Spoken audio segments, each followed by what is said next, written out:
Il était 16 heures passées depuis peut-être quelque temps déjà. Fanny marchait le long des rues étroites de la grande capitale. Un pas après l'autre, elle songeait au déroulé de sa fin de journée. Qu'allait-elle manger ? Que regarderait-elle ? Des questions habituelles et peu passionnantes qu'elle adorait pourtant se poser.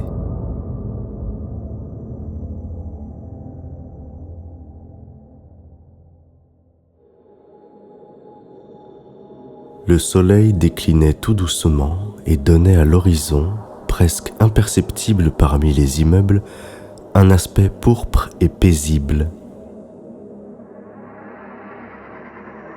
Ce calme contrastait largement avec l'agitation constante à laquelle Fanny était habituée. Voulant changer son quotidien, en passant devant des commerces, elle choisit de s'engager dans une ruelle qui lui était alors inconnue. C'était le genre de rue où il n'y avait même pas de trottoir tant l'espace manquait. De ce fait, les véhicules ne pouvaient y circuler qu'en sens unique. Fanny prêta attention à ce qu'une voiture n'arrive pas derrière elle, tout en observant les murs décrépits et les anciennes portes condamnées des bâtiments. Les piétons n'étaient pas rebutés par l'étroitesse des lieux. Certains portaient des chapeaux, d'autres de longs manteaux sombres ou de larges sacs à main.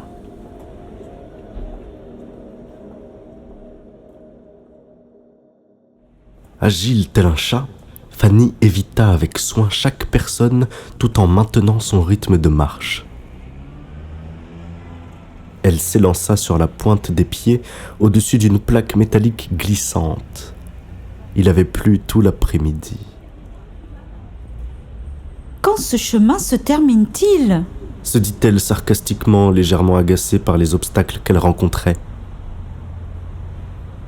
Derrière une femme aux yeux mi-clos, à la chevelure étrangement longue, se trouvait une petite porte arrondie qui donnait sur le cours d'une résidence. Fanny s'engouffra à l'intérieur.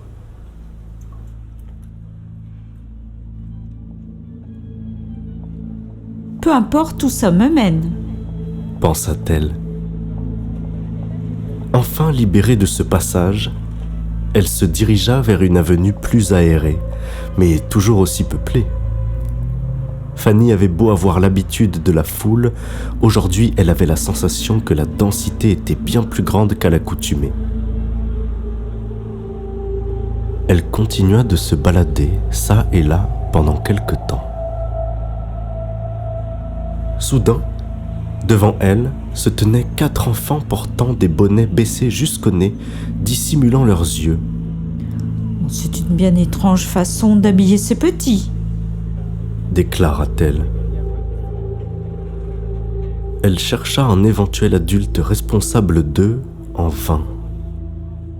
Il lui était alors impossible de lancer le moindre regard accusateur. Les bambins avancèrent vers Fanny, puis s'arrêtèrent, comme pour accentuer l'incongruité de la situation. Ils semblaient avoir entre 4 et 11 ans tout au plus. Elle s'immobilisa également, puis s'adressa à eux, l'air inquiète. « Où se trouvent vos parents ?» Ils ne répondirent pas. Et comme s'ils cherchaient quand même son attention, ils reprirent leur marche et se rapprochèrent d'elle encore un peu plus. Elle se racla la gorge. « Pouvez-vous me dire si vous êtes perdu ? Je peux vous aider à retrouver votre chemin. » Il n'y avait toujours aucune réponse de leur part. Fanny tendit la main afin de retrousser le bonnet d'un des petits. En un éclair, celui-ci recula d'un bond d'une rapidité qui lui semblait surhumaine. Tous partirent en courant dans l'autre sens. Elle s'exclama, puis les poursuivit tout en ressentant un mélange de crainte et de peur. Elle eut beau courir après eux, en à peine 30 secondes, ils étaient hors de sa vue. L'avenue qu'elle venait d'emprunter était d'ailleurs en train de se vider complètement. Elle se retrouva seule.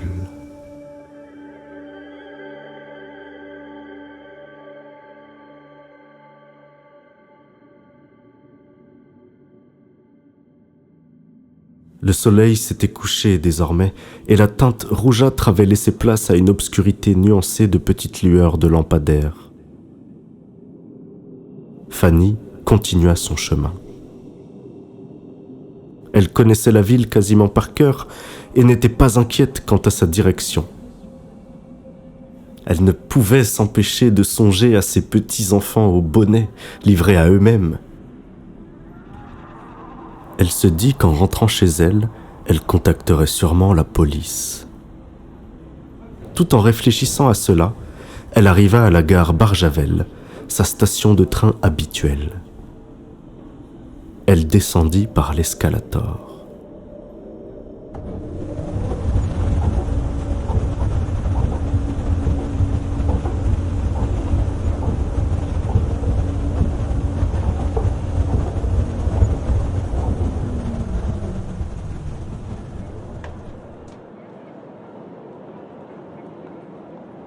C'est alors qu'elle vit devant elle un homme complètement difforme, d'une épaisseur sans pareille.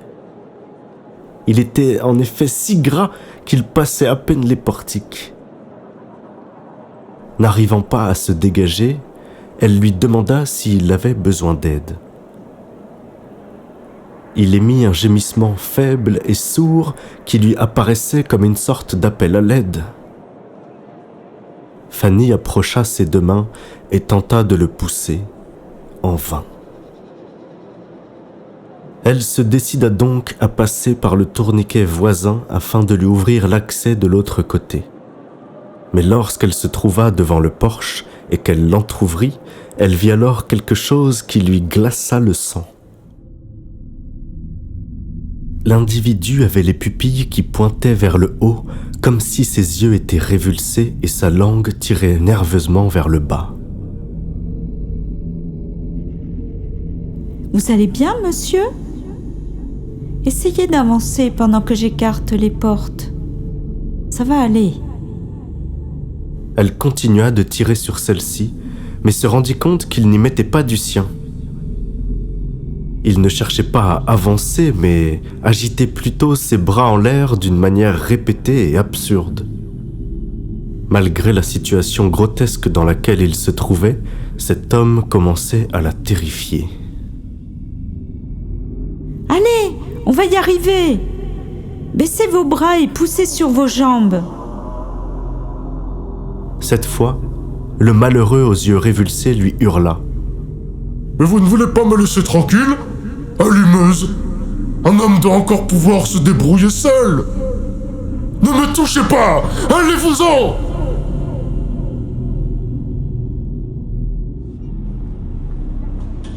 Effrayée et vexée, elle sursauta en arrière puis se précipita sans réfléchir vers le quai de la gare.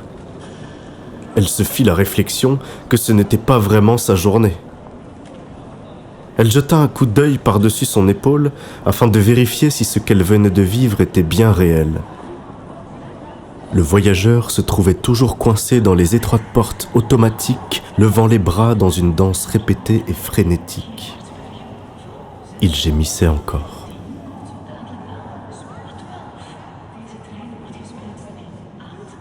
Il y avait 3 minutes d'attente avant l'arrivée de son train.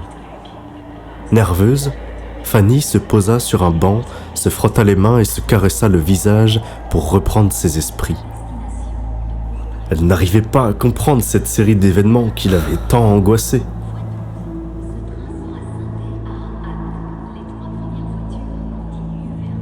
Elle essayait de se recentrer sur elle-même et de se concentrer sur sa destination. Calmement, elle se défaisait peu à peu de toute responsabilité. Après tout, elle n'avait que tenté d'aider les autres et ils l'avaient tous fui et rejeté. Eh bien, tant pis pour eux, Se dit-elle. Le train arriva. Elle se leva pour monter à l'intérieur du wagon.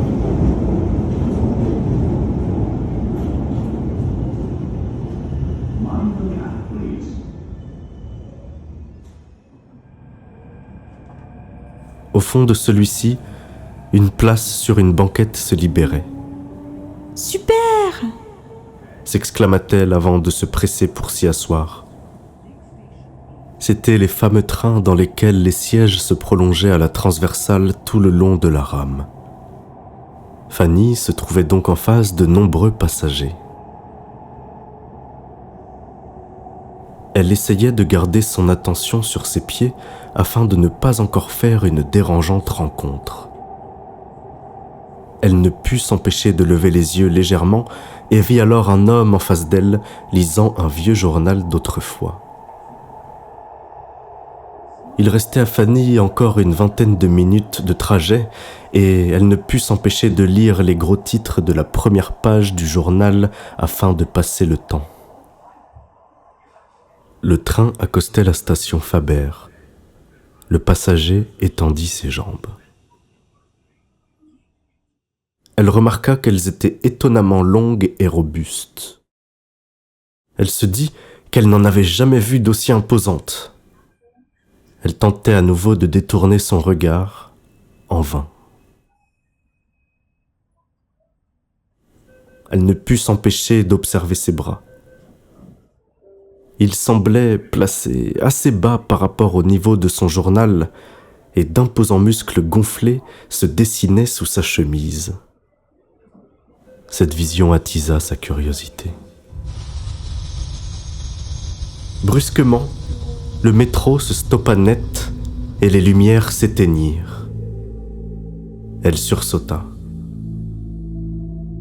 Elle se rappela ensuite que cela arrivait souvent dans les transports. Un son grésillant et incompréhensible sortit des haut-parleurs. La voix du conducteur semblait expliquer la raison de cet arrêt en plein milieu du trajet.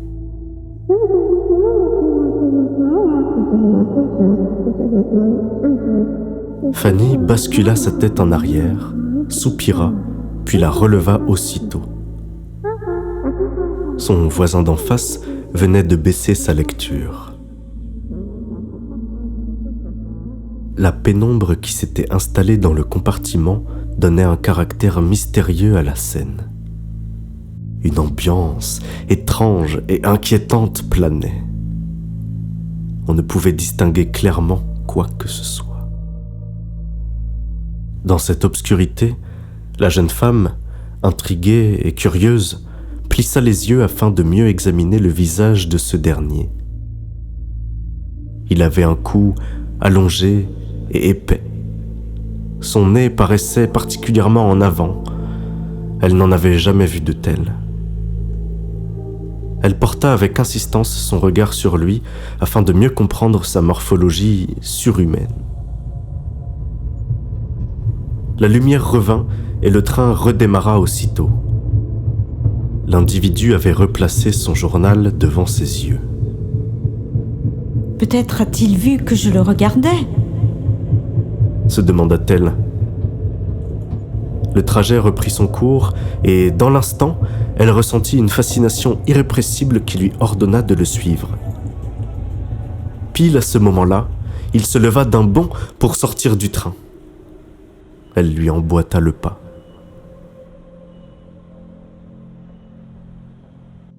N'étant pas sûre de ce qu'elle avait vu, elle souhaitait en savoir plus. Elle le suivit donc jusque dans la rue.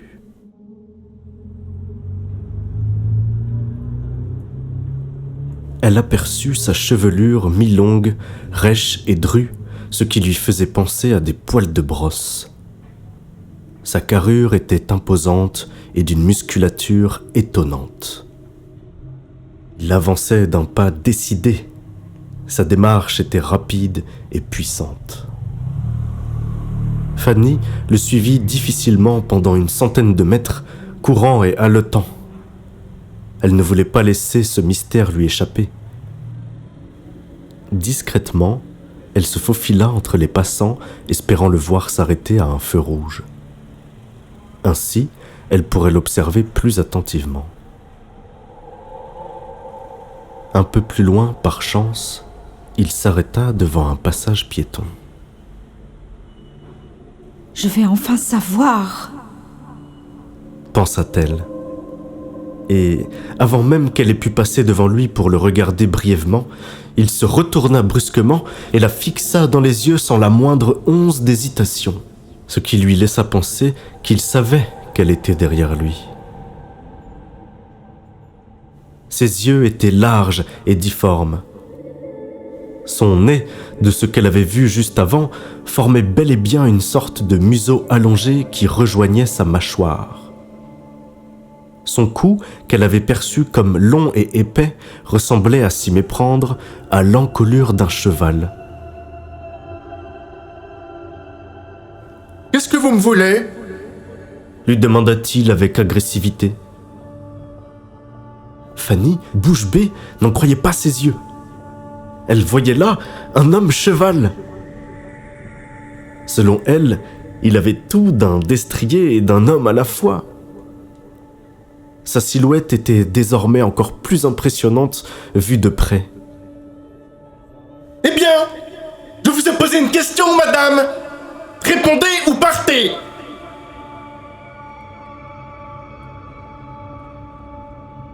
Fanny se rendit compte de la situation. Elle venait de suivre quelqu'un sans même lui avoir parlé avant, et il avait bien raison d'être autant sur la défensive. La jeune femme se mit à réfléchir à une explication rationnelle et rassurante qu'elle pourrait lui donner. « Désolée, monsieur, mais vous avez un physique assez atypique. Je voulais vous regarder encore un peu. » « Ah non, ça va pas. Ah, j'aurais aimé regarder un petit peu plus votre journal. Oh là là là là, qu'est-ce que je vais pouvoir dire? C'est pas possible. » se dit-elle, tétanisée par la peur. Il était trop tard. La situation était en train de s'envenimer. C'est alors qu'une étrange chaleur envahit tout son corps. Elle n'arrivait plus à penser correctement. Elle se rendit compte que cela faisait peut-être bien 1 heure qu'elle ne réfléchissait plus et agissait au gré d'envies soudaines et incontrôlées. Alors qu'elle ne trouvait rien à répondre à l'homme cheval, celui-ci bondit en arrière et se cabra, puis lui asséna un coup de sabot si fort, en plein milieu de la poitrine, qu'elle fut projetée près d'un petit canal qui longeait le chemin en contrebas.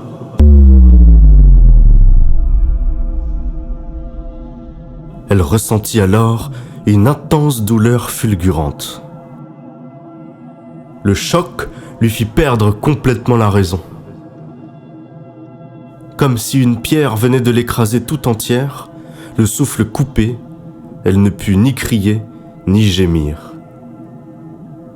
Elle voyait le ciel, sentant de l'eau glacer sa nuque.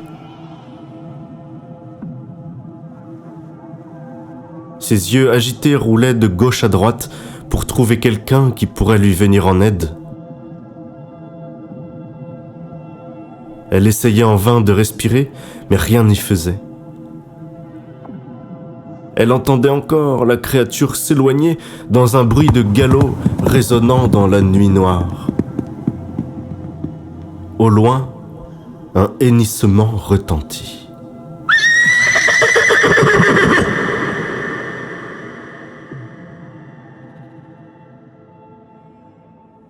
Bien que la situation était fort critique, que Fanny sentait son thorax enfoncé et ses futures heures compromises, elle se mit à ressentir un gazouillement dans son ventre, laissant parfois l'air revenir péniblement à ses poumons.